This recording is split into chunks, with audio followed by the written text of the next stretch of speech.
ही चढ़ैलू ना, पितरी पे सोना के पानी भवानी तू ही चढ़ैलू ना।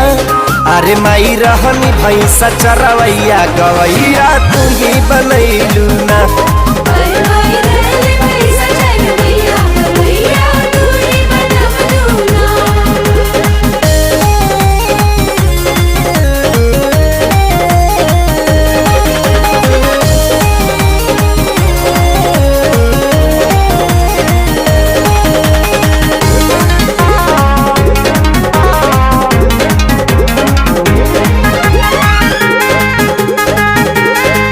जगत हरनी हऊ तू ही दुखी हरनी हऊ, कहे लई है त समाज हो।